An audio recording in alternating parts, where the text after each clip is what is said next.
Conte-me tudo, não esqueça de nada. Começando mais um Sem Meias Palavras. E aí, meu velho, como é que tá? Tudo certo? Boa? Tudo, né?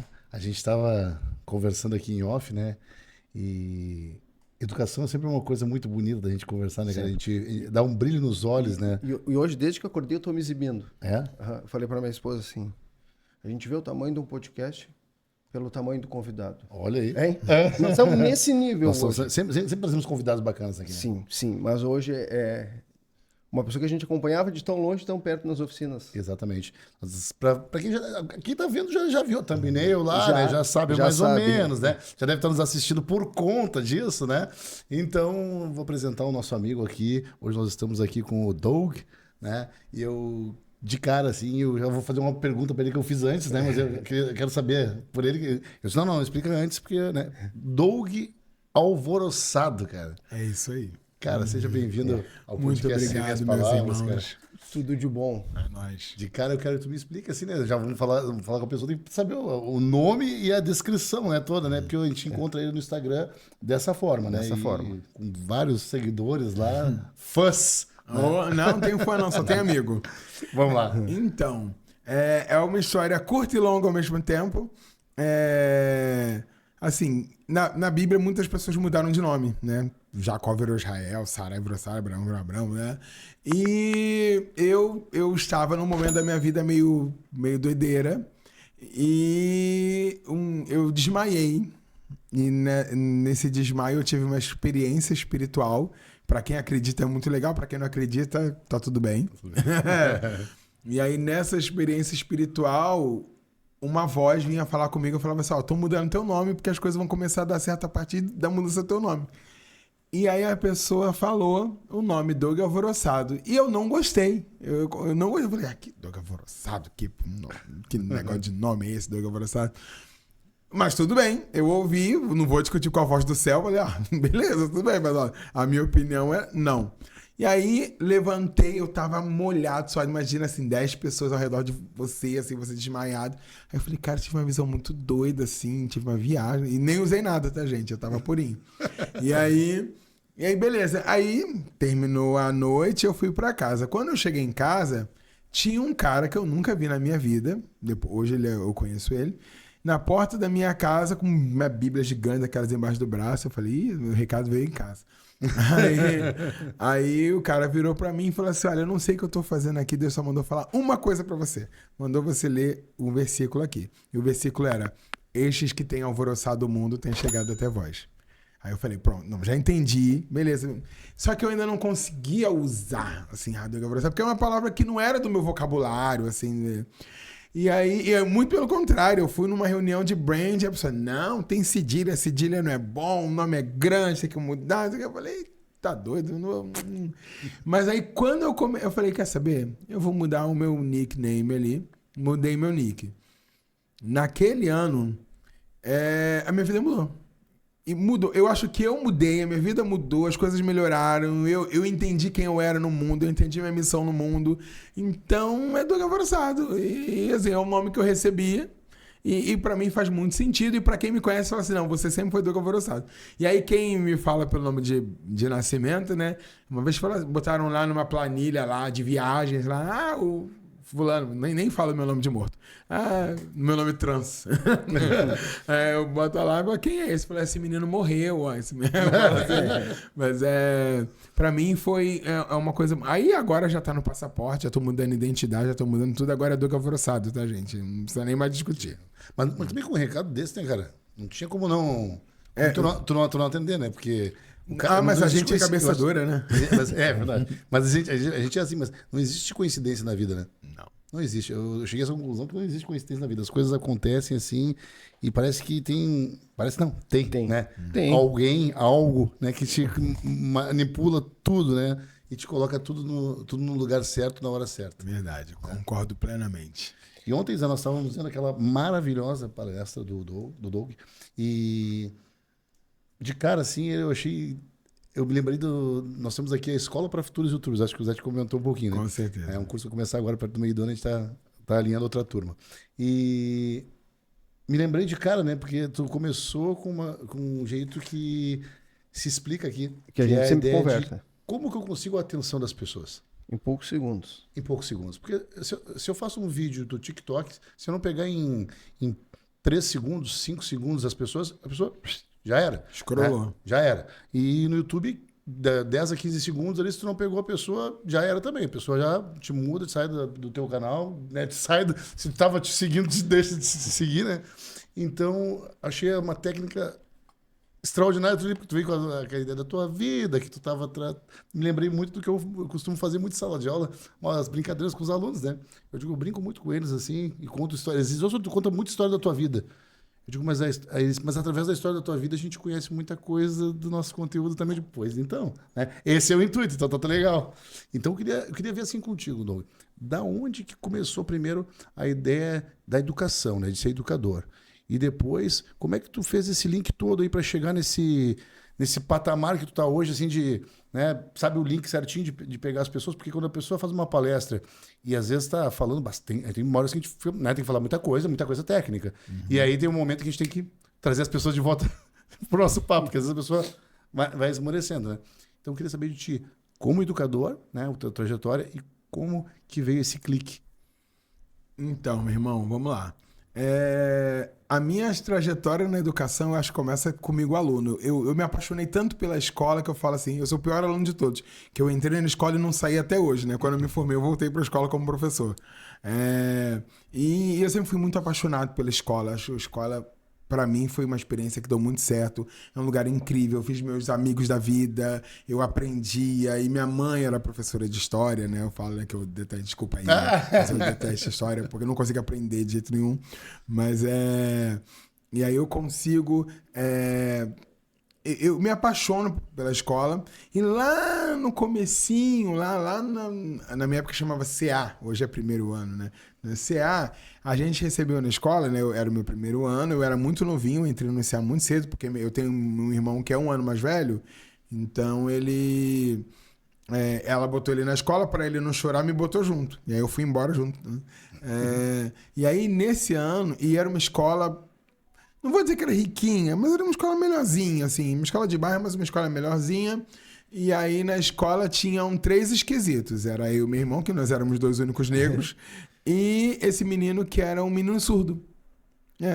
E nós éramos os 3 esquisitos que andávamos juntos na escola, né? E eu não vou chamar de pena, mas eu tinha uma afeição àquele menino surdo, assim, porque eu sabia, assim, que se a gente não fizesse alguma coisa por ele, aquela experiência não seria legal. E isso eu tinha, sei lá, 4, 5, 6 anos. Então eu me apeguei a ele e eu tentava ajudar, sei lá, da maneira empírica que uma criança entende por ajudar. Aí depois ele foi transferido de escola, foi para uma escola especializada para surdez. Ali eu comecei a me apaixonar pela inclusão, assim, eu entendi, eu digo que tem muito professor que tem medo de inclusão, e minha única diferença para os outros professores é que eu não tenho medo, eu perdi esse medo, e se eu tô com medo, eu vou com medo mesmo. E aí eu comecei a me apaixonar pela inclusão, acho que a escola é um lugar maravilhoso, e aí eu saio do fundamental, vou para o ensino médio. No ensino médio, meu pai era técnico em telecomunicação, meu pai era técnico em eletrotécnica, e aí meu pai decide que a melhor carreira para mim e para o meu irmão seríamos fazer técnico em eletrônica. E eu muito nerd, meu irmão muito nerd. Aí a gente, legal, a gente acha que vai sair da escola programando um novo robô da NASA, né? E aí foi muito legal, foi muito incrível. Não era bem o que eu queria, mas me deu muito contato com as tecnologias. Então a inclusão lá atrás, a escola que eu sempre fui apaixonado, e a tecnologia por causa do ensino médio. E aí eu meu pai saiu do ensino médio. Aí eu falo, cara, quero fazer alguma coisa na minha vida, e na minha cabeça eu ia fazer relações internacionais, que eu queria viajar, eu queria, sei lá, fazer outras coisas da vida. E uma grande amiga, que é minha amiga até hoje, Carla, um beijo, ela entrou na faculdade de pedagogia e ela falou, Doug, eu entrei na faculdade, eu tô apaixonada, e você vai se apaixonar quando você entrar. Aí eu falei, doida, tadinha, eu vou fazer pedagogia. Tá bom, Carla, valeu. E aí, a minha família morava fora, né? Morava nos Estados Unidos, em Atlanta na época. Aí minha mãe desceu pro Brasil para me buscar, que eu terminei o ensino médio, ia morar nos Estados Unidos. E aí tivemos o 11 de setembro, Não pude. Vai atrasar um pouquinho, você... não vai esse ano, mas ano que vem, depois melhora, você vai. Né? E aí eu falei, cara, o que eu vou fazer no Brasil aqui esse ano? Vou fazer o vestibular, né? Aí eu falei, eu vou escolher uma coisa que eu vou desistir rápido, porque eu vou mudar para os Estados Unidos. Então, eu estiver fazendo uma faculdade muito maneira, eu vou me apaixonar, não vou querer largar. Falei, então eu vou pegar pedagogia, porque eu não vou gostar. Então, fiz o vestibular, passei para pedagogia, falei, ótimo, porque a hora que abriu... Eu tinha emprego... Garantido. Minha família tava lá e tudo. Claro. E aí, beleza. Eu falei, vou fazer pedagogia porque a hora que abrir as portas eu vou embora. E abandono essa faculdade sem problema. No primeiro dia de aula aconteceu a profecia autorrealizadora que a Carla falou. Eu me apaixonei pela faculdade. Eu já gostava de educação, né? Mas pela faculdade de educação, as primeiras aulas foram incríveis. Eu falei, bom, eu não vou para os Estados Unidos. Vou terminar a faculdade, depois eu vejo o que eu faço a minha vida. E aí, faculdade de educação, me apaixonei. Aí você conhece a educação profundamente, né? Apaixonei pela educação, apaixonei por tudo. E aí, antes de eu terminar a faculdade, já tinha passado no primeiro concurso. E aí, agora não vou porque eu passei pro concurso, daqui a pouco eu vou, bom, não fui morar lá até hoje.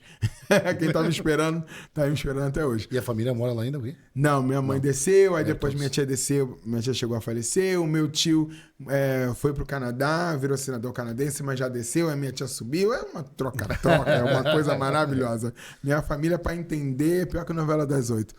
Mas aí agora tô pra cá, e aí casei, tive filho, aí agora também não vou... Agora eu tô bem.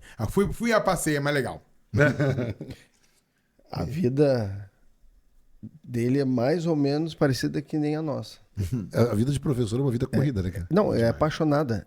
Não, mas e corrida também. É corrida e apaixonada. Assim, quem não é apaixonado por educação não fica. Não fica. É verdade. Porque, na verdade, ontem, quando a gente assistia as palestras lá, falando das gerações, nós estamos no meio, né?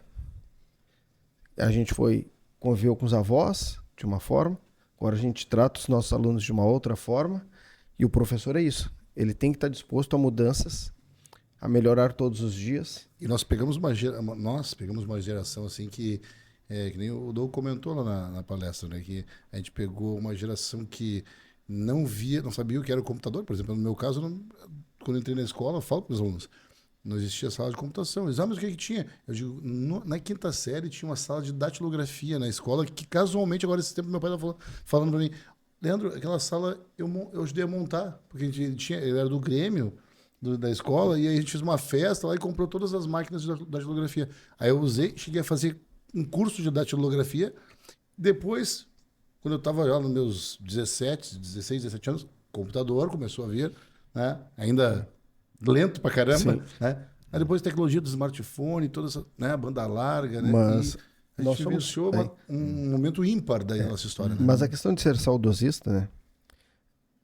Claro que a pandemia foi um terror, não vamos entrar nesse mérito aí. Sim. Mas para a educação foi a reviravolta das tecnologias. Sim. Por quê? Nós tínhamos muitos colegas que já na fase final de sua carreira, só no mimeógrafo, quadro e giz, de uma hora para outra precisaram se adaptar. E o interessante é que os alunos nos deram aula. E aí começou a fazer sentido da educação. Porque eu sempre me achei o melhor professor de física que existe no mundo. Porque se eu não acreditar em mim, com certeza, quem é que vai acreditar? Então eu trabalhei muitos anos em pré-vestibular, preparando os alunos, decorando fórmula, aquela loucurada. Mas quando eu me deparei com um processo de avaliação, é diferente. Eu tenho que botar o meu olhar sobre o aluno, o cidadão, entender. E aí começou a fazer sentido a educação para mim. Olha só, é uma troca, eu também aprendo. E eu acho que, nesse sentido, as tecnologias começaram a ser valorizadas, né? Dentro dessa tua experiência, ainda falta muito para a gente chegar em condições de fazer um aporte onde a tecnologia possa realmente fazer parte da sala de aula. Porque fora da sala de aula a gente sabe que os nossos alunos dominam isso e fazem uso para estudo, pesquisas, enfim. Sim. Eu costumo dizer assim, que a tecnologia ela nunca saiu da escola. A gente sempre teve tecnologia na escola, né? Você tinha o mimeógrafo, você tinha a máquina de escrever, você tinha o projetor de transparência. Então, a gente sempre teve tecnologia na escola. Só que a escola sempre foi avessa a mudanças muito bruscas, né? A gente é a favor quando eu aperto um botão e aquilo resolve um problema. Botei o projetor ali e tal, beleza. Agora, quando essa tecnologia vem para mudar os papéis, para mudar algumas coisas de lugar, para ressignificar aquilo que a gente está fazendo, eu sinto de uma maneira geral, eu sei que tem escolas que são mais vanguardistas, tem escolas que são menos e tal, tudo bem. De uma maneira geral, eu sinto que a escola, ela tem muita dificuldade em entender isso, porque vai mudar, vai mexer e eu não quero perder o meu papel de o melhor professor de física do mundo. E aí daqui a pouco o meu aluno vai estar... eu estou falando e meu aluno pesquisando. Não, mas professor, você disse isso aqui, mas ó, no YouTube, no canal do Zé do Chiquinho aqui, tá dizendo diferente. Aí o professor vai ficar, poxa, mas... e a minha autoridade, onde é que tá? Eu costumo dizer que... a escola, ela é um aparelho social e ela serve ao tempo em que ela está. Então, se nós estamos num tempo onde o WhatsApp está aí pulverizado no bolso de todo mundo, a escola tem que ter uma aula de WhatsApp. Por que não? Hoje, porque dentro da disciplina de português a gente não vai trabalhar o pós-textual do WhatsApp. Porque senão, o que acontece? A sua avó vai te mandar mensagem de bom dia com o ursinho brilhando todo dia. Porque ela não teve esse letramento e você vai aprender. Eu tenho um amigo que todo dia de manhã ele me manda um bom dia diferente. E não é um problema, não é isso. Porque existe um acordo ali, ó. Pra mim você pode mandar, eu não vou responder. E eu tenho esse problema assim, você vai me dar bom dia todo dia. Ó, vou te dar um hoje que vale para todos os dias, não tem problema. Mas a gente tem que se preocupar com lixo digital, com uma série de outras coisas que fazem parte do nosso dia a dia. Então, quem vai ensinar os nossos alunos a se comunicar da melhor maneira possível, de maneira ética e crítica no WhatsApp? Se a escola não se corresponsabilizar com isso, cara, a gente só empurra o problema. Aí eu falo, o problema não é da escola, o problema são das Big Techs, Não tem nada a ver com isso, o problema é do governo. Aí o governo fala, mas eu não tenho investimento. Então a gente fica empurrando um outro e a pessoa que é mal intencionada tá dando golpe no WhatsApp, pegando dinheiro da gente. Então, a gente tem que se corresponsabilizar com a tecnologia do nosso tempo. Vocês têm que ensinar a galera a mexer no TikTok, a mexer no CapCut, a mexer isso, porque é nossa responsabilidade, né? Mas eu sou professor de física, eu sou professor de história. Cara, usa isso ao seu favor, né? Já estou deixando a diquinha aí. Cara, usa isso ao seu favor, porque, de alguma maneira, isso, se puder ser usado contra você, vai ser usado também. Então, eu costumo dizer que eu tenho uma brincadeira, mas é verdade, que eu pergunto para as pessoas assim, primeira coisa que eu falo, a inteligência artificial vai roubar o nosso trabalho. Aí eu falo, mas vai roubar hoje? Porque se roubar hoje, amanhã eu nem vou trabalhar, porque eu já durmo até mais tarde, que eu estou cansado. Eu falo, se for roubar, rouba logo, porque, óbvio, isso não vai acontecer, não é brincadeira. E segunda coisa que eu falo, olha, você sabe qual é a tecnologia que mais demitiu pessoas no mundo inteiro? Aí a maioria das pessoas não sabe, eu falo, é o trator. Levanta a mão aqui quem é contra o trator. Levanta a mão aí, ninguém levanta a mão, né? Aí eu falo, gente... O trator demitiu milhares de pessoas. Em compensação, permitiu que milhares de pessoas se alimentassem. Então, o problema é o trator ou é a pessoa que está montada no trator? Se a pessoa que está sentada no trator ela tem ética, ela tem moral, ela sabe trabalhar, aquilo vai virar uma ferramenta ótima na mão dela. Se a pessoa que senta no trator é uma pessoa má, vingativa, ela vai pegar o trator e vai esmagar os outros. Então, o problema não é a tecnologia, é a gente quando a gente usa ela com a nossa ética, com a nossa moral, com os nossos fazeres e não. Então, a escola tem que ser um lugar de se apropriar das tecnologias e a gente tem que fazer isso rápido, porque já saiu aí uma inteligência artificial nova, agêntica, que está instalada dentro do seu computador, que sem processamento, e a escola está dizendo, não, isso vai dar trabalho, não, isso aí. E aí, com certeza, vão usar isso contra a gente. E aí? Essa é a minha colocação. A escola precisa ser um lugar vanguardista de tecnologia. É verdade. Sabe que uma coisa que eu sempre falo quando os alunos professores também a gente conversa sobre esse assunto, eu digo da tecnologia, eu falo muito da inserção da tecnologia do exemplo, né, da revolução, professor de história, da revolução industrial, da primeira revolução industrial inglesa, né? Poxa, inseriu na época nos têxteis, na revolução dos têxteis, inseriu máquinas espalhadas por toda a Inglaterra. Isso fez com que muitas pessoas perdessem emprego? Sim, fez. Aí surgiu um movimento liderado por um cara chamado Ned Ludd. O cara foi lá, né, criou um movimento que os caras entravam, literalmente assim, né, entravam, quebravam as máquinas para reestabelecer o emprego dessas pessoas. Foi restabelecido? Não. Eles foram presos, tiveram que pagar a indenização. Essa indenização ia para o burguês. O burguês ia lá e fazia o quê? Comprava mais máquinas e demitia mais gente, porque a máquina estava uma tecnologia já à frente daquele momento. Né? Então, eu acho que se a gente fala em tecnologia, falamos nos ônibus aqui, muito aqui em Porto Alegre, né? Quando instalaram a catraca eletrônica, né? E saíram os cobradores de ônibus. Foi uma polêmica. Né? Mas tu não pode nadar contra a maré. Mas o que a gente vai fazer ao invés do protesto? Não, é a especialização em outra área. Né? É bom nessa parte. Eu sou bom na parte administrativa, então tu vai fazer um curso de administração. Né? Alguma área que tu consiga se desenvolver. A gente não pode nadar contra a maré, a gente tem que pegar e aproveitar aquilo ali e fazer que aquilo seja um trampolim para uma... Não, e eu digo uma coisa também, né? Bem nesse salto geracional, né? A gente foi aprender assim, meu trabalho é fazer essa garrafa aqui e eu fiquei preso aqui, né? Hoje a gente tem uma outra visão que eu tenho que aprender a fazer a garrafa, eu tenho que aprender outras coisas na nossa vida. Então, o cobrador de ônibus, aquela máquina ali que dá a catraca, ela precisa de alguém que programe a máquina. Ela precisa de alguém, então, o trocador de ônibus, ele tem que falar assim, cara, tá vindo... Eu, enquanto professor, a IA tá vindo aí, mano, eu vou sentar nesse trator, porque senão esse trator vai me atropelar. Então, eu tô correndo atrás, eu já programo, já entendi que a tecnologia, ela é de quem sentar primeiro, ela é de quem usar. Então, a gente precisa fazer esse movimento de usar as tecnologias, de trazer as tecnologias para o nosso lado. E em termos assim de igualdade, né? Equidade entre as pessoas, entre os estudantes principalmente, né? O que tu vê hoje assim na questão educacional? Essa entrada das tecnologias, ela traz mais igualdade? Ainda tem essa questão da desigualdade muito forte presente ali dentro? Olha, a gente não consegue dissociar tecnologia de economia. Isso é um fator. Porque tecnologia também é poder aquisitivo. Não dá para fechar os olhos e falar, a tecnologia é maravilhoso quando um celular custa R$3.000 e você não vai ter para comprar, né? Então, quando a gente fala de tecnologia, sim, a gente fala de um recorte econômico. Isso não é uma mentira, isso é uma verdade.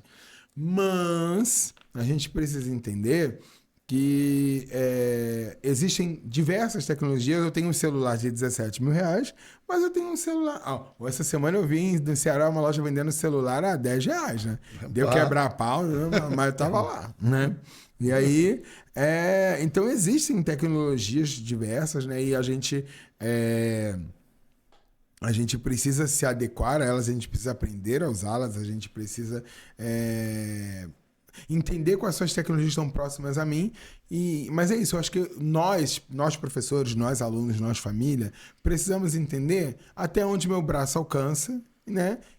Eu não vou ter, meu filho não vai ter o celular. Tudo bem, você não precisa ter o celular mais caro, você não precisa ter... Mas qual é a tecnologia que você tem na tua mão? Você tem uma TV? Você tem uma TV a cabo? Né? Você tem... O meu filho que não usava rede social, que não usava, ele sabe todos os memes. Da onde você não consome e não vê em casa?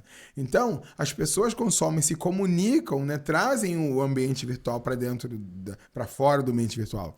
Então, a gente precisa entender que sim, a gente fala de um recorte econômico. A tecnologia, quanto mais ela avança, ela também vai encarecendo, as coisas vão encarecendo aí, e a gente precisa entender isso. Óbvio, existem programas federais, né, que trazem algumas soluções, mas sim, é um recorte econômico. Por um lado, a desigualdade econômica ela acontece, e por outro lado, ela traz uma coisa chamada acessibilidade. A tecnologia, embora cara, permite que pessoas sem voz falem, permite que pessoas que moram longe da família se comuniquem, ela permite... Até tem uma história engraçada, eu sempre fui muito nerdola, então eu estava na minha sala de aula e eu fui um dos primeiros a fazer o relatório digitado. Olha como eu sou velho. Né? Os professores faziam o relatório à mão e eu digitava. Era a única diferença. E aí a minha coordenadoria era contra. Falava, não tem que ser, é obrigatório que seja. Eu fazia, digitava e assinava. Não pode, porque a tecnologia afasta as pessoas, a tecnologia não dá aquele caráter natural. Aí nessa hora toca o telefone dessa pessoa e ela atende ao filho dela que morava, acho que na Alemanha, sei lá. Ela, ai filho, peraí que eu tô numa reunião aqui, beleza. Aí eu falei, você tem certeza que a tecnologia afasta as pessoas? Seu filho que mora não sei aonde só pode te ligar por causa da tecnologia. Aí ela ficou, não, mas quando? Eu falei, então, você já me respondeu. A tecnologia, ela afasta quando você não sabe usar. Então, a gente precisa aprender a usar. Sabe que o Enem, ele busca, não vou dizer assim, ó, o conhecimento do aluno, porque o aluno tem que ter conhecimento, isso tem que ser a bagagem dele. Certeza. Mas também o fato de ficar 5 horas em uma prova, a capacidade dele de concentração. Se um aluno é capaz de ficar 10 horas num videogame, por que ele não é capaz de ficar 5 horas em uma prova? Porque ele não foi treinado? Ele não foi estimulado? Então, eu fico me perguntando essas questões. Será que, assim, dentro da educação, não seria um momento... Aqui a gente faz na nossa escola, tá? Campeonato de videogame, né? Sim. A gente estimula os alunos às tecnologias. Aí lá no Enem vem questões assim. Uma garrafa PET com 2 furos, aonde é a maior pressão. Aí, mas que tecnologia tem numa garrafa? Só um pouquinho, hein? Começamos... Nós já estamos entrando assim, ó, tudo que a gente tem na mão, eu posso transformar em tecnologia. Sim. Como essa garrafa, eu posso pegar essa garrafa e saber como ela foi feita, da onde vem o polietileno, fazer uma pesquisa. Então, se as pessoas só querem o resultado final, eles não estão vendo o processo. Exatamente. E aí caiu no Enem uma questão em que eles balanceavam uma roda numa borracharia. E aí a minha filha me disse assim, pai, eu nunca entrei numa borracharia. Depois é erro do pai, eu era pra ter te levado. Hein? Porque assim, ó, lá eles estão cobrando vivência. Então tá mostrando que tu não tem vivência. Então, até que ponto a superproteção da família, não deixar o aluno jogar tantas horas, não deixar pegar um ônibus sozinho, isso atrasa cognitivamente o nosso aluno que chega lá no Enem e precisa de experiências. Eu acho que aí tem uma coisa que é a escola, ela não foi feita para essa geração, né? Foi feita para uma outra geração. O joguinho do videogame, ele é feito para essa geração. Né? Segundo, existe toda uma ciência comportamental e psicológica que vai trabalhar engajamento. Eu estudei um pouco sobre isso. Então, existem drives de engajamento. Né? O Candy Crush, os joguinhos, eles foram... Por que você pega o celular e vai... eu vou fazer uma coisa quando você está 2 horas no Candy Crush? Porque... aquele jogo foi pensado para isso. Foi pensado para que você gaste 2 horas ou mais ali dentro. Ele foi pensado para isso. Então, ele foi criado, cunhado, constituído para isso. Né? Quais drives de engajamento? Um drive de engajamento é a curiosidade. Curiosidade engaja. Como eu falei ontem na parte da fofoca. Fofoca engaja muito. Você vai falar assim, minha irmã, tu não sabe o que aconteceu ontem. A pessoa morre do coração. Fala logo o que aconteceu. Às vezes não é nada, às vezes é uma bobeira. Mas assim... Outro drive de engajamento é a exclusividade. Poxa, só 3 pessoas participam desse podcast. Que legal, cara. Dá uma sensação de exclusividade. Outro drive de engajamento é o pertencimento. Olha, nós fazemos parte de um grupo seleto de pessoas. Então, existem vários drives de engajamento. E quando essas pessoas fazem um joguinho, elas colocam todos eles. E quando a gente está na escola, a gente tem 0 drive de engajamento. O engajamento do menino é: se você não for, você não vai passar no Enem. Se você não for, você vai reprovar de ano.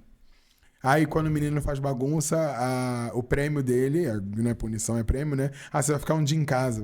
Pô, que maravilha, né? Quando eu voltar, vou fazer novamente. Isso. Aliás, aumenta essa suspensão, por favor. Então, a escola precisa mudar. Assim, uma das coisas que eu falo é transformar a escola numa escola que pense em engajamento. É o que eu falo, meu aluno vai para a escola e pergunta, cara, por que você vai para a escola? Vai para a escola para tirar boa nota, para passar de ano, para tirar boa nota, para passar de ano, para tirar boa nota, para passar de ano. Isso não engaja ninguém. Agora, imagina você vai para a escola e lá, na minha turma, já vou contar uma experiência, na minha turma eu não dou prova. Uma vez ou outra no ano, se for preciso, eu dou uma prova. Lá eu tenho um esquema, eu tenho um mercado negro das miçangas. Eu não dou notas, eu dou miçanga. Então, tudo que eles fazem, respondeu, chegou cedo, e toda quarta-feira é dia de rosa. Então, na quarta-feira, meus alunos têm que usar cor de rosa, e se eles forem de cor de rosa, ganham miçangas. Aí, no final do período ali do bimestre, eu vejo quantas miçangas eu distribuí, faço a cotação da miçanga, olha, cada ponto equivale a... Ano passado, eu terminou 3 pontos, cada 3 miçangas, 1 ponto. Então, tinha aluno que tinha 40 miçangas. Ele tirou 10 e ainda sobrou. Né? Tem aluno que não tinha miçanga, porque não chega na hora. Né? Então, tudo que meus alunos fazem, eles vão ganhar miçanga. Roubou, perdi. É sua responsabilidade. Então, na minha sala de aula, tudo vale não é nem ponto nem nota, é miçanga, né? E eles vou distribuindo as miçangas, no final do período eu falo, faz a fila aqui, ó, quantas miçangas você tem? Ah, professor, eu tô com 6, mas eu tenho aqui 20 miçangas, vamos negociar? Vamos negociar, quantos pontos tu quer, beleza? Então eu vou fazendo isso, cara, isso engaja meu aluno, por quê? Porque ele sabe que se ele chegar cedo, ele vai garantir uma nota melhor. Ele sabe que se ele copiar do quadro direitinho, não vou dar 100 porque copiar do quadro eu acho uma habilidade, mas copiou do quadro, entendeu? Não, beleza, ele dá uma miçanga. Então não é só a prova. Porque o aluno vai bem. No dia da prova, se ele falta pronto, já era um péssimo aluno. Eu não acredito nisso. Então tudo, o cara participou, teve a festa junina, participou, engajou, ganha miçanga. Ah, toda quarta-feira vai de rosa, tá engajado com a missão da turma. Ajudou, decorou a sala, vai ganhando miçanga, e os meus alunos engajam. Meus alunos não faltam na minha aula. É até chato, porque às vezes é uma aula de emenda de feriado, eu tenho 40 crianças dentro da minha aula. Ai, gente, pelo amor de Deus. Não, se a gente faltar, a gente não ganha miçanga. Então, quer dizer, a escola precisa mudar, a escola precisa se transformar para um lugar de engajamento. Eu preciso engajar o meu aluno. Só, porque eu pago a mensalidade, não engaja mais. Né? Porque eu sou obrigado, não engaja mais. Então, a gente precisa transformar a escola no novo Candy Crush, onde o aluno vai lá e fica 5 horas e não percebe. E o aluno sabe nitidamente quando o professor chegou sem programação nenhuma, né? Veio só cumprir o horário. Ah, certeza. Então eu levar, por exemplo, os Chromebooks para uma sala de aula sem ter uma metodologia bem definida, estou fazendo isso, não estou fazendo uso da tecnologia. Estou só fazendo meu aluno passar o tempo. Então, é um uso recreativo, né? É legal de vez em quando, mas não está agregando também. Não está agregando. E a questão da inteligência artificial, os nossos alunos, eles têm que usar a favor deles, porque já foi tempo, nós ia na biblioteca, pegava um livro, copiava, entregava. Gente, eu vou te contar a gente ia na biblioteca, né? Ai, que dor. Eu vou te contar livrão desse tamanho, uma passagem, uma experiência minha. Logo comecei a trabalhar numa escola de normalistas, né? Olha. Foi a minha primeira experiência. E a aula anterior à minha, ia começar com física, tinha só no primeiro ano, foi aula de didática. O professor tinha ensinado a apagar o quadro, de cima para baixo, de baixo para cima, para não ir pó de giz nos alunos. Eu já cheguei apagando de lado. As meninas já me chamaram a atenção. Professor, a gente acabou de ter uma aula. Assim, não, estou só fazendo isso aqui para ver se vocês aprenderam realmente. Já comecei aí, né? E aí eu pedi um trabalho sobre campo magnético. Pode ser em grupos. Foi o que eu falei. Quando eu vim na próxima aula, eu recebi um trabalho. Tinha fita memosa, desenho, figurinhas. E dentro da cartolina, xerox. Aí eu disse, pessoal, só um pouquinho. Olha esse trabalho aqui, xerox. E fizeram um grupo de toda a turma. Sim, professor, o senhor não colocou parâmetros. O senhor deixou livre. A gente aqui é uma turma. Então a gente fez um trabalho da turma. E que diferença faz? A gente copiar ou xerocar? Cópia. Cara, dali, eu tirei a lição. Parâmetros são para isso. É para que a gente possa estabelecer as relações. Aí começar o debate do aprendizado. Por que não botou tal coisa? Aí ocorre a troca. Então, quando eu fico com medo de levar uma tecnologia para o aluno pesquisar na inteligência artificial, nem que ele copie tudo que tem ali, mas aí entra a minha parte de fazer um diálogo em grupo, pedir para o grupo me apresente. Então, assim, fica uma dica, eu acho, para qualquer professor, não precisa ter medo de fazer, faça. Se tiver uma proposta, nenhuma escola vai ser contra. Então, aquelas pessoas que dizem, eu não vou levar para a aula porque assim eu não sei mexer direito no computador, leva. Pede para o teu aluno, liga aqui para mim. Aprende a fazer fazendo, né? Fazer fazendo. Então, assim, o fazer uso da tecnologia é vencer a barreira de querer usar a tecnologia. Os nossos alunos, eles sabem muito mais do que nós de tecnologia. Mas a gente tem que lembrar de vez em quando que quem fez essa tecnologia foi nós, né? Se a gente puder fazer uso dela junto com eles, nós seremos imbatíveis. Eu costumo dizer que, assim, na verdade, não é que os nossos alunos sabem mais de tecnologia sobre nós. Eles sabem de algumas tecnologias mais sobre a gente. Mas a gente sabe outras tecnologias que eles não têm. Eles sabem mexer no WhatsApp, mas a gente sabe o que é privacidade.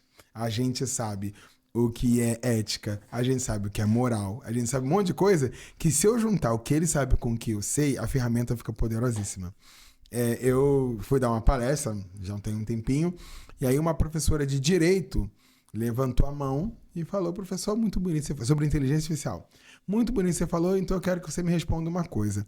Eu pedi um trabalho para o meu aluno, e aí meu aluno, na hora de entregar, ele falou, ó, fiz no chat GPT, tá? Entregou o trabalho, e ela ficou sem saber o que fazer. Vale, não vale? Pode, não pode? Como é que faz? Logo no começo da inteligência artificial, né? Aí eu falei, professora, vamos lá, pro começo de conversa, o que você pediu pro seu aluno? Eu pedi para ele me entregar uma argumentação, ele entregou? Aí ela parou e falou, entregou. Falei, então ele cumpriu o trabalho. Aí eu pisquei o olho e falei assim, a gente sabe que esse aluno é espertinho. A gente sabe que ele quis dar uma pernadinha. Mas a gente tem que aprender também. Você pediu para ele entregar alguma argumentação, ele entregou. Ele fez em coautoria com o ChatGPT, ele fez o ChatGPT fez para ele, aí é uma outra discussão. Mas vão ter habilidades que eu posso deixar o meu aluno fazer em casa. Vão ter habilidades que não dá mais para deixar o aluno fazer em casa. Que senão ele vai... Por que na prova do Enem então eu não levo a redação pronta, chego lá só entrego? Não, eu podia fazer isso, né? Eu lanço o tema 2 semanas antes, ele faz em casa, eu entrego lá. Não é mais fácil? É muito mais fácil. Por que a gente não faz? Porque essa habilidade só funciona ao vivo. A habilidade que eu quero com os alunos na redação do Enem é uma habilidade que eu só consigo testar ao vivo. Porque senão eu vou jogar no chat GPT e tá tudo bem. Vai sair uma redação nota 1000 lá, né? Então a gente precisa ver. Ó, aí ela, como eu deveria ter falado, ó. Crie uma argumentação autoral, inédita. Precisa ser chato? Precisa, porque aí você está linkando diretamente com o objetivo da aprendizagem que você quer. Que aí você pode dizer lá nas rubricas de avaliação, falar assim, olha, você entregou, tá, isso aqui tá bem, mas ela não é autoral, ela não é isso. Então, você tá vendo onde erra? Então, a gente precisa também se municiar desses critérios. A gente precisa saber o que eu quero avaliar no aluno, né? Porque eu particularmente... adoro que usem ChatGPT, que usem inteligência artificial. Eu dei um trabalho para minha turma. Vocês vão fazer um plano de aula, também trabalho em escola normal, e eu quero que vocês façam na inteligência artificial. Não quero que ninguém escreva nada, não quebre sua cabeça, não queime. Eu quero que você traga um plano de aula feito. Qual plano de aula? Botei vai ser pro quinto ano, do primeiro ao quinto ano, deve ser uma de matemática, de português. E elas, nossa, que trabalho fácil. Eu falei, é molinho. Não, só quero que beleza. Vai valer nota? Vai valer nota. Elas trouxeram, todas felizes, né? Cheguei. Agora vocês trouxeram trabalho? Agora a gente vai sentar e eu vou criticar essa aula. A avaliação vai começar agora. Agora você vai ler o que ele fez e vai criticar. Foi um plano de aula bom? Que informação tá faltando? Aí começa. Nossa, meu plano de aula é horrível. Nossa, aqui não tem nada a ver. Agora troca com o do colega, avalia o do colega. Agora, baseado nisso, você vai refazer o plano que a inteligência sabe para você. Mano, essa minha turma faz planos de aula excelente. Por quê? Eu não tenho medo de ChatGPT. Quer fazer no ChatGPT? Pode fazer. Contanto que você saiba criticar, analisar o que ele faz, poder olhar o que ele faz e falar assim, isso aqui tá bom, isso aqui não tá. Então, qual a habilidade que eu quero trabalhar? Tem muito professor que não sabe qual a habilidade que ele quer trabalhar. Que ele quer que entregue trabalho. Entregar trabalho eu também sei, o ChatGPT também sabe, né? É isso. Eu digo muito, né? Eu gosto muito de tecnologia, te comentei antes, né? E eu tô sempre ligado, assim, nas tecnologias que vão surgindo. Agora tem o Cloud, tem a inteligência... O Cloud é maravilhoso. Muito bom, né? E eu gostei muito da inteligência artificial do iStudio do Google. Fabuloso também, né? Até desenvolvi várias coisas aqui para nossa empresa aqui através dele. E eu sempre usei Canva, por exemplo, né? Canva para mim é uma ferramenta, assim, extraordinária. Né? Óbvio, ele tem até coraçãozinho. Porque é uma ferramenta extraordinária porque ela tem tudo ali dentro. Eu digo para meus alunos, assim, quando eu trabalho com o Canva, eu digo para eles, gente, o que eu estou ensinando para vocês aqui, ó, eu estou mostrando para vocês vão falar sobre... Eu dou aula de geografia também. Tá? E aí eu estou dando uma aula de geografia para você. Eu propus agora para eles, né? Eu cheguei na sala de aula, vocês fazer um vídeo para o TikTok. Vídeo para o TikTok? Não sei o quê. Calma. Só fazer um vídeo para o TikTok, pode ser com dancinha. Calma, cara. Senta e espera agora, vamos lá. Aí eu dei os parâmetros para eles, né? Olha, eu quero um vídeo de TikTok. Sabe aqueles... Eu mostrei para eles os exemplos, os vídeos estilo vendendo turisticamente um local, né? Aí o que eu fiz? Eu botei os parâmetros geográficos. Eu quero que apareça culinária do local, eu quero que apareça o relevo, quero que apareça, né? Aí fui dando exemplos para eles ali, né? E agora vamos pro Canva, né? Como é que vocês vão fazer? Ó, tem aqui já no Canva, aqui já tem, ó, vídeo, TikTok, ou redes sociais, vídeo pro TikTok, tá aqui, ó, né? Por que isso, professor, tá pronto, então? Não tá pronto. Ele te dava até exemplos aqui, mas tu vai ter que criar dentro dele, né? Tu vai ter ferramentas dentro dele, vou mostrar pra vocês, aí mostrei elementos, sabe, né? Fui mostrando várias partes para eles. E eu não estou ensinando isso para... dar aula outra vez foi uma apresentação, outra vez a gente fez não sei o quê, agora tu deu um TikTok, né? Eu achei legal. Eu digo, não, é que na verdade eu não estou ensinando para vocês só geografia. Eu estou ensinando para vocês operar um sistema que, se vocês sair daqui no ensino médio e continuar a própria ferramenta melhorando como está melhorando, e vocês também se aprimorando, vocês saem e trabalham com qualquer coisa em casa. Você está ensinando eles a resolver problema, professor. É isso. Né? Você está ensinando geografia para resolver problema. É isso. Geografia TikTok. Já vou copiar a ideia, já vou devidamente copiada. Não, o que eu vejo assim na inteligência artificial, que a gente estava comentando antes, é que a inteligência artificial, na educação, as pessoas vêm com muito um pé atrás, assim, né? Mas aí um dia a inteligência artificial pode tomar o lugar do professor, porque... Queria a tua opinião sobre isso. Eu tenho a minha formada, né? Mas tu acha que um dia vai chegar a tecnologia a tomar o lugar de um professor?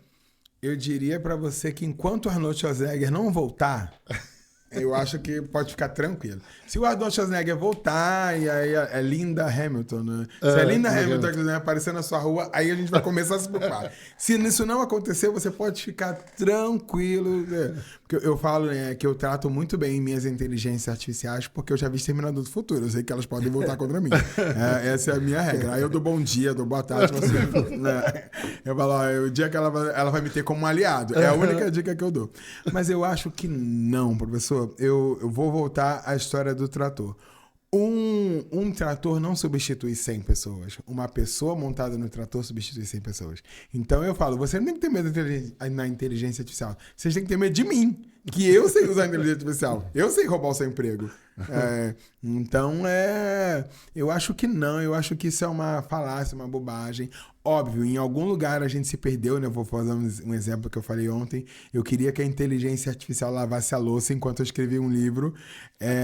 No caso, eu tô lavando a louça e ela tá escrevendo livros, né? Eu falei, em algum lugar a gente errou, mas tudo bem, né? Vamos tentar remediar a tempo. Mas é isso, eu acho que a gente não tem que ter medo porque falaram a mesma coisa. Ó, quando inventaram o livro, falaram a oralidade vai acabar. Quando inventaram a lâmpada, a luz de vela vai acabar. Eu fui numa reunião secreta dentro do Google uma vez, assim, teve esse da NID, um negócio todo doido. Aí falaram, olha, a gente vai mostrar aqui uma tecnologia que tal, não sei o que tá em sigilo e tal. Aí a primeira coisa que o cara falou, olha, o mouse do computador vai acabar. Eu já entrei em desespero, porque eu sou mauseiro, né? Aí eu falei, gente, pelo amor de Deus, como é que vai ser? Não, vai ser tudo touchscreen, né? É chato, eu não gosto muito daquele touchpad, né? Mas tá, tudo bem. Aí ele falou, segunda notícia, o touch também vai acabar. Aí eu falei, pronto, agora você arrumou um problema. Se eu não tenho mouse, eu não tenho touch, onde é que eu tô? Aí eles levaram a gente numa sala secreta que a gente usou que a Rafaela falou na palestra, esse neural. A gente colocava. Gente, eu testei. Quem tá falando pra vocês é a pessoa que testou. Era um jogo de esquerda e direita. Aí você coloca lá. Aí ele fala, não olha, não, pode fechar o olho. Pensa, só pensa esquerda ou direita. Aí você pensava, ia pro lado certo. Eu falei, gente, aqui já virou bruxaria. Vamos parar por aqui. Não me envolvo com... Até onde a tecnologia é bom, né? Bruxaria já não vou mais. Aí eu falei, mas também direita e esquerda? 50%, né? Testei algumas vezes, assim, acertou. Aí eu fui para uma outra experiência, que era você tinha que pensar no número, aí ele acendia o número de LEDs, que é o número que você pensou, né? Era 10, e depois você tinha que desconcentrar para poder apagar. É bruxaria, gente. Não é tecnologia, é bruxaria. Dá medo. E aí falou, não, agora você vai ser assim, você vai controlar o computador maximamente. Eu falei, gente, agora talvez, quando chegar essa daí, a gente vai começar a falar, cara, será que eu não tô invadindo meu cérebro e eu não tô pensando? Mas enquanto... Onde põe o chip? Não, o chip já entrou, porque eu nem vi, tava aqui nessa água. Então, mas pensa comigo, a quantidade de pessoas que vão poder acessar o computador se eu tenho uma band neural, entendeu? As pessoas que são mutiladas, que não têm braço, que não têm voz, que não... Então, você fica com medo? Pra caramba, né? Mas, gente, tecnologia vai. E se chegar um ponto que não é mais pra você, Para, meu irmão. Ó, até aqui eu fui, até aqui eu não vou mais, beleza também. Mas, cara, experimenta, vai lá. Se você não tá fazendo nada que te agrida, que agrida a moral, a ética, os bons costumes, se não for uma bruxaria, se você curte bruxaria também, tá tudo certo, não tem um problema. Mas eu acho que a escola tem que começar a entender isso. Eu acho que tem escolas que vão andar 1000 milhas. Tem escola que vai dar 2 passinhos para frente, mas toda escola vai ter que se transformar. A inteligência artificial, a pandemia também, a pandemia tirou a escola do lugar. A escola teve que fechar uma porta presencial num dia e abrir a porta virtual na outra. E eu fui chamado de maluco. Eu fui demitido. Isso vocês não sabem. Eu fui demitido, porque uma vez eu estava dando uma aula e eu falei, gente, um dia a aula de educação infantil vai ser online. E as pessoas, você tá maluco? Crianças pequenas têm que botar a mão na terra. Mas eu não disse que vai acabar a mão na terra. Eu não disse que vai... Não, online não. Aí veio a pandemia e todo mundo que me demitiu, poxa, você me ajuda, tal, né? Nessa época eu já dava... Na pandemia é a época que eu fiz mais dinheiro na minha vida. Foi horrível pra mim, mas eu dava aula de 8 às 10, de 10 a meio-dia, de 2 às 4, de 4 às 6, de 6 às 8, de 8 às 10, todos os dias. Eu dei aulas para todas as escolas do Brasil, milhares de escolas do Brasil. Eu treinei mais de 1 milhão de professores sozinho na pandemia. Por quê? Porque eu já estava falando isso e o pessoal me chamando de doido. Aí eu falei, agora que a gente tem que dar aula... E outra coisa... Dar aula para educação infantil não é igual dar aula da faculdade, não. Que você lá abre a câmera, gente, ó, a aritmética aqui, o slide. Bota o slide para criança para tu ver, né? Então, gente, tem técnica, tem estrutura de aula, tem planejamento, é tudo diferente. Então, a gente precisa entender onde a gente está, como a gente está, o que a gente está fazendo. E a escola precisa se transformar. A gente ainda não viveu a maior onda de transformação da escola e já vou adiantar. Para mim, a escola vai se parecer mais com uma academia do que uma escola daqui a uns 10 anos. Grava esse corte. Bom, eu só vou mandar. Agora vai ser. Grava essa me cobra. Que o cara já profetizou outras coisas, né? Eu sou Nostradamus da educação. Nostradamus. Nós tínhamos um colega que se aposentou e ele dizia para nós assim que todo mundo se acha no direito de palpitar na sala de aula. Ninguém vai lá e diz pro médico, não, eu olhei e quero tomar outro remédio. Né? Mas na sala de aula todo mundo se acha no direito de palpitar. Sim. E a gente vê assim uma angústia muito grande entre os colegas, entre nós também, né? Com a questão da inclusão. Sim. Por quê? Porque às vezes temos um aluno com uma necessidade especial e tu não consegue alcançar ele. Sim. Tecnologia é uma ferramenta para isso. Sim. Né? Com a chegada da proibição do celular, quero que as pessoas entendam que para uso pedagógico, o celular pode ser usado. Sim, sim. Claro. Para ti, é certo incluir as crianças numa escola normal? Depende. Como é que é a tua visão a respeito da inclusão desses meninos? Primeira coisa que eu questiono é uso pedagógico. O que é um uso pedagógico? Eu falo assim, eu uso para ensinar minha aula de história, minha aula de física, um uso pedagógico? Aí eu vou trazer. E ensinar o menino a não cair no golpe do WhatsApp é um uso pedagógico? Ensinar a escrever no Facebook. Eu fui expulso de uma escola porque eu alfabetizei um menino autista no Facebook. E a escola falou, fica no Facebook durante a aula. E me mandou embora. Aí quando esse plano de aula ganhou um prêmio, a escola veio atrás. Porque eu sou assim, eu sou vingativo, gente. Eu nunca caio pra baixo. Esse é o maior segredo do abraçado. Eu nunca caio pra baixo, eu só caio pra cima. Gente, quando acontece uma coisa ruim, eu sei, vem coisa boa ali. E eu acho também que não existe resposta fácil para pergunta complexa. Inclusão é uma pergunta complexíssima. O meu grande problema com a inclusão é achar que existe uma resposta. Se incluir todo mundo nessa regra vai dar certo. Se botar todo mundo na classe especial, não dá. Inclusão é artesanal. Cada um vai ser de um jeito. Com meu filho é de um jeito. Com o filho da fulana é de outro jeito. Então, eu sou a favor que a inclusão tenha recursos para fazer da melhor maneira possível. Vão ter pessoas... Vou dar um exemplo só. Eu falo demais, né, gente? Misericórdia. Eu trabalho muito com surdos, né? Sou intérprete de Libras, tenho muitos surdos. E aí a gente colocou na cabeça que tem que incluir todo mundo em sala normal e aí incluíram todos os surdos em sala de aula normal. Aí eu tenho na minha sala de aula um surdo, na sala de aula da outra turma um surdo, e aí na outra escola um outro surdo, e na outro surdo. Então a gente pulverizou os surdos e as surdas, né? Por aí. Aí a gente está tirando para eles uma das coisas mais importantes do começo da educação, que é você aprender a trocar ideia, aprender a se comunicar. Porque na minha sala de aula só tinha um surdo. Então, se eu tenho um surdo, se eu pego os surdos e coloco numa classe só, eles todos falam o mesmo idioma, eles se entendem, eles são pares semelhantes, e aí eles aprendem a jogar o jogo assim como os meus alunos típicos vão aprender. Se eu pego esse menino e boto nessa sala e esse menino boto na outra sala, o que vai acontecer com essas crianças? Então elas perdem informação. Então eu acho que cada dia... Aí os surdos cresceram, ganharam voz acadêmica, fizeram faculdade, mestrado, doutorado, e aí agora os doutores surdos estão falando, foi a pior coisa que vocês fizeram com a gente.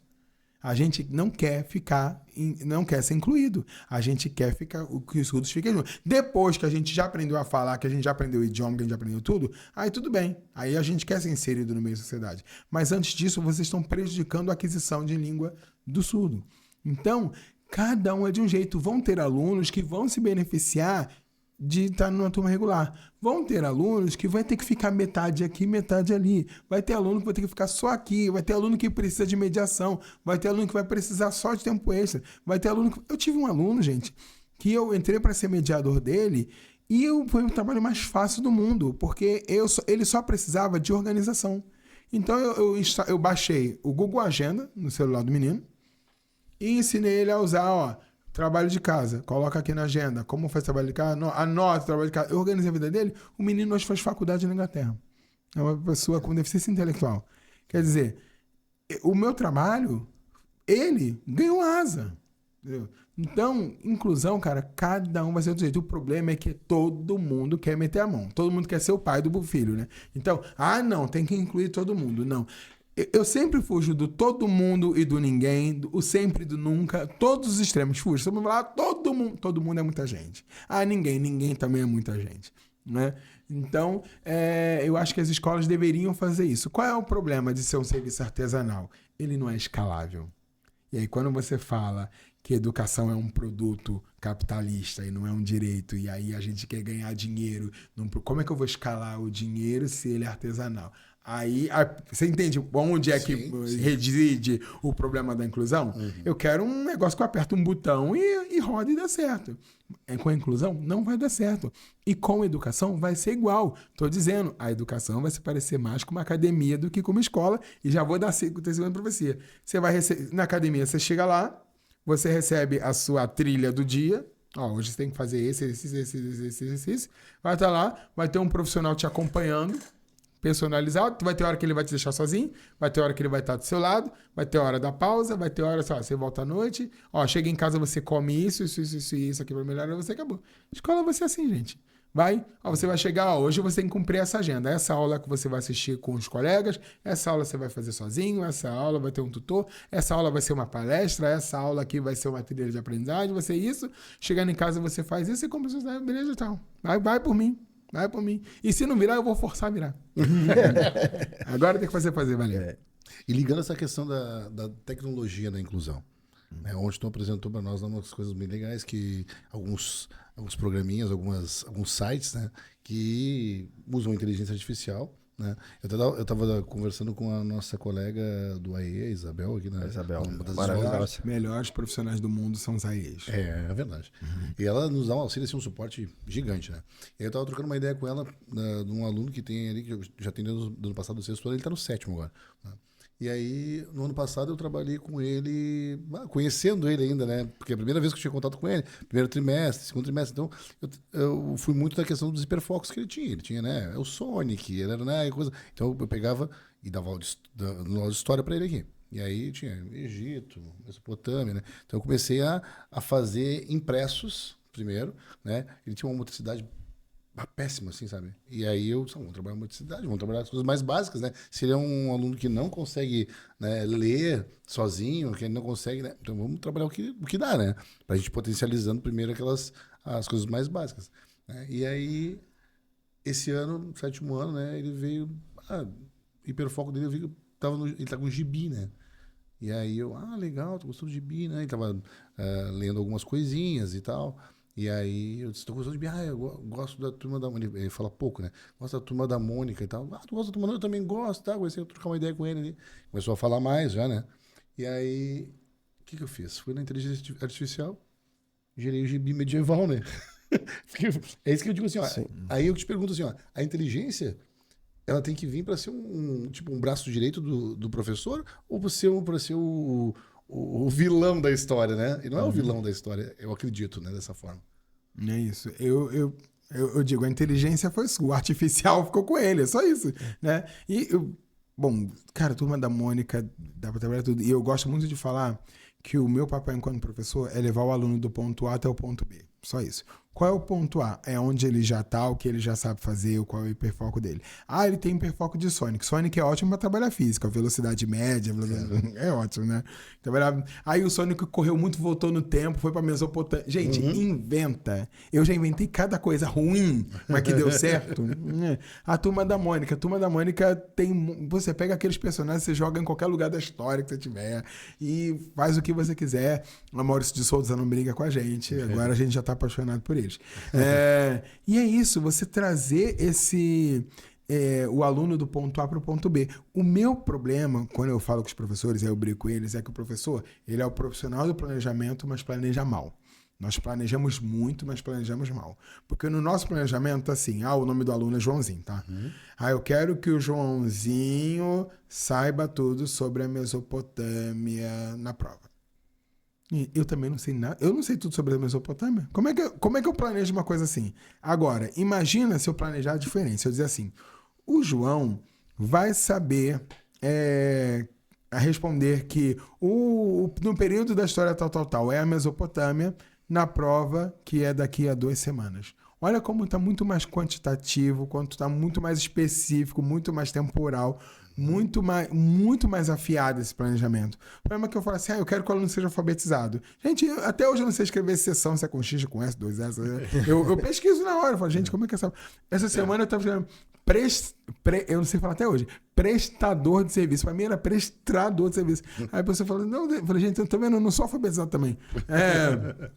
E aí, então, alfabetizado é muito amplo. Agora, eu quero que o meu aluno aprenda a escrever o nome completo em 3 aulas. Isso é um planejamento mais arrojado. É temporal, é específico, e eu sei quanto tempo eu tenho para trabalhar aquilo. Até sei se é pouco, se é muito. Então, a gente, às vezes, a gente precisa aprender a planejar, principalmente com o público-alvo da inclusão, porque eles precisam disso. E eu sou um privilegiado, porque a Isabel, nossa colega do AE, é física também. E aí nós montamos todo um planejamento para a Sara, né? Ela estava no 3º ano do médio, da questão de usar o carregador do celular, do tablet, montamos, né? Desde ela conhecer aonde ficava um quadro de disjuntor. Então a Isabel, aí a gente começou a perceber o quê? O interesse dela pela matéria, porque começou a ter sentido para ela. É isso. Mas às vezes a gente passa desapercebido por não ter tempo de ter 2 minutos com o teu aluno. É isso. Chamar ele, sentar assim, o que tu gosta, o que tu tá lendo? Eu sempre carrego um livro e casualmente está na minha geração Y. Acho que até aqui na sala. Acho que faz uns 2 anos que eu não abro ele, porque eu não tenho tempo, não consigo ler. Mas os alunos, o senhor tá lendo? O senhor lê também? Tu não lê? O que tu lê? O que tu assiste? Então, assim, eu sempre brinco com os meus alunos que, primeiro, eles têm que gostar de estar comigo. Isso. Aí daí pra frente nós vamos começar. Beleza. Então, esse gostar de estar também faz parte de saber o que ele gosta. Agora, sim, a gente resolveu passar a série do Césio. Mas eu não vou ficar vendo toda a série em sala de aula. Né? Quando eles começaram a gostar da série, eu liguei. Tá no sala de aula o trabalho, pessoal. Assistir e trazer um comentário do pai a respeito do lixo. Que as pessoas... Isso é drive de engajamento. Entendeu? Se eu quiser matar a aula, eu vou passar a série toda. É isso. Mas se eu quiser um planejamento envolvendo família, eu vou direcionar. E aí junto, né? Já aproveitei. Quantos mega tem de internet na sua casa? O que é o prefixo mega? E aí tu vai mapeando e levando ele. E daqui a pouco tu vai dizer para ele assim. Agora, hoje eu trabalho sobre fibra ótica. Ótimo. Então, essa tecnologia, até que ponto o professor quer usar? Ou eu quero ser o tradicional? Eu não quero mais pincel atômico no quadro, eu quero giz. Eu quero um olhando para a nuca do outro. E as pessoas vão te dizer assim, ó, já falando, que a gente estava falando de inteligência artificial, já alugando com essa questão. Mas alguns professores, né? Meu aluno vai trabalhar e de repente vai perguntar, e vai perguntar, posso pesquisar na inteligência artificial? Deve, né?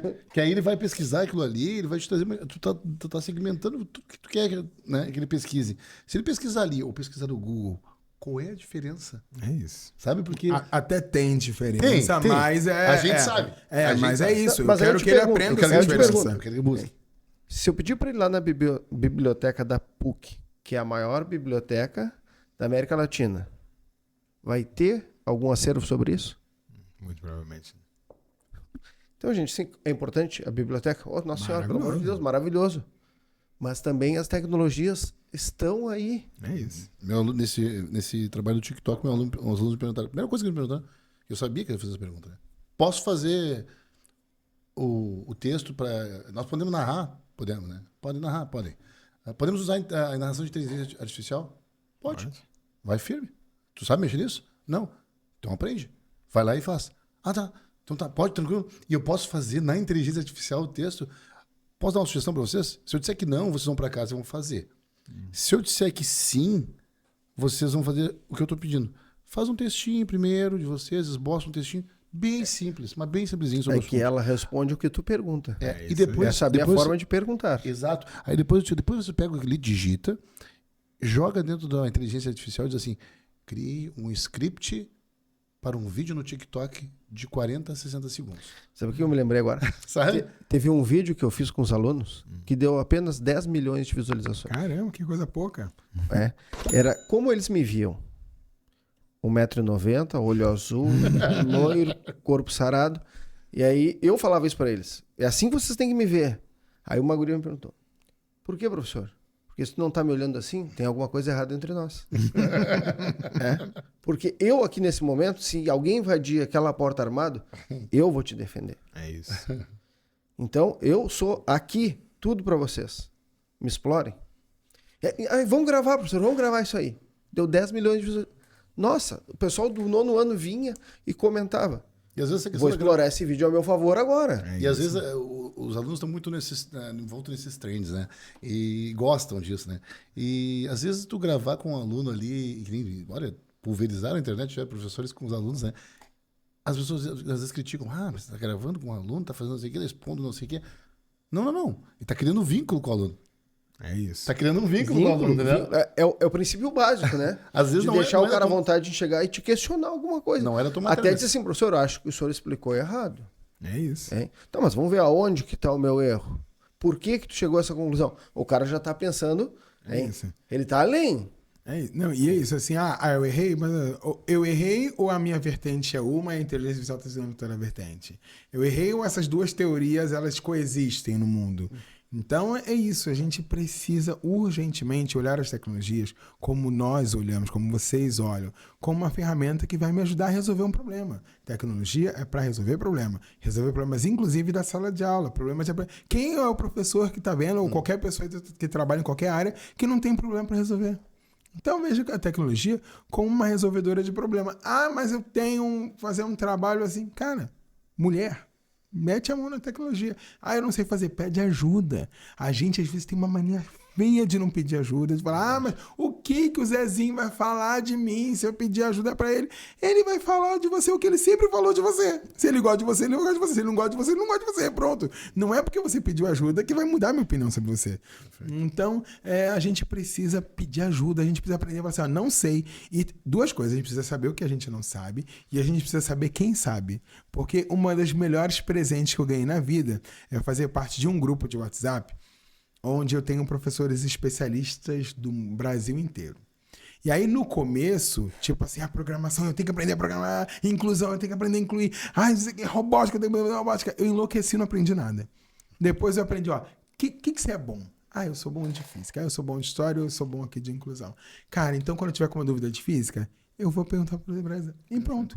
E aí, cada um é bom numa coisa. Então, nós todos somos bons em tudo. Nós todos juntos somos bons em tudo. Então, esse grupo, ele é maravilhoso, porque essa semana me falaram, Doug, vamos comprar drones para as escolas. Aí eu falei, gente, por que eu vou comprar um drone para a escola, gente? O que eu vou ensinar com os alunos?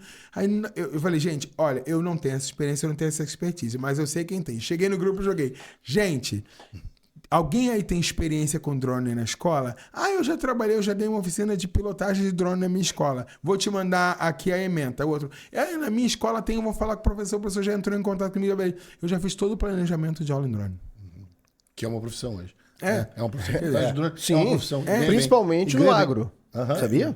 Olha, o agro, a guerra, inclusive, né? Para baixar o clima. Mas, então, gente, então, eu não tinha essa experiência. Imagina, meu Deus, eu vou ter que aprender tudo agora sobre aula de drone. Gente, tem muito conteúdo, tem muita gente boa por aí. Siga as suas correntes, assim, vai aprendendo e vai dar certo, gente.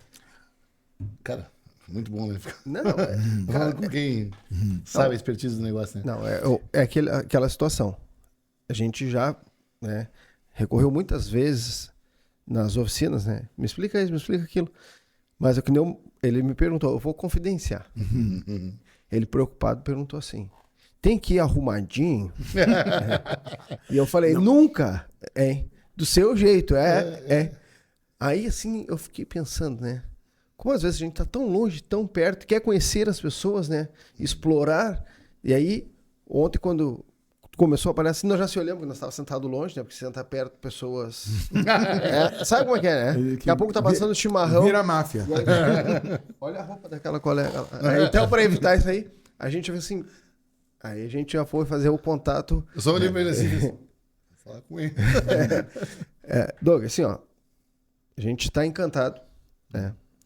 Quer deixar esse espaço aberto sempre para quando tu vir a Porto Alegre, quiser trazer uma novidade. Agora que a gente tem teu WhatsApp, tu te azarou. Já era, meu tio. Já era. Vocês falam isso, mas nem me mandam mensagem. Eu falo pra usar. Pera aí só um pouquinho. E muito obrigado por toda a gentileza de nos atender. Espero que o pessoal aqui de Porto Alegre também esteja te acolhendo. E eu tenho certeza que os nossos alunos vão ter esse contato contigo segunda e terça. Quando tu chegares, já vão saber, porque a gente já vai estar difundindo, né? Exatamente, essa informação. Muito obrigado, querido. E aqui no 100 Minhas Palavras a gente tem por missão que uma pessoa pense numa palavra para esse momento. Palavra, uma frase. Uma frase. E a gente gostaria que tu desse uma pensadinha. Meu Deus. Enquanto eu estou pensando, deixa eu agradecer o convite. Para mim é incrível poder contribuir, participar. Já peço desculpa porque eu falo demais. Graças a Deus. Graças a Deus, assim queremos.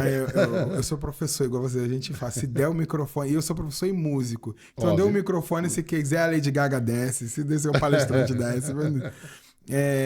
Agradecer e me colocar à disposição sempre que vocês precisarem. Toda vez que estiver em Porto Alegre, venham aqui.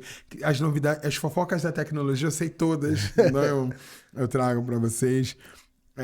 E pensar numa frase ou numa palavra, gente.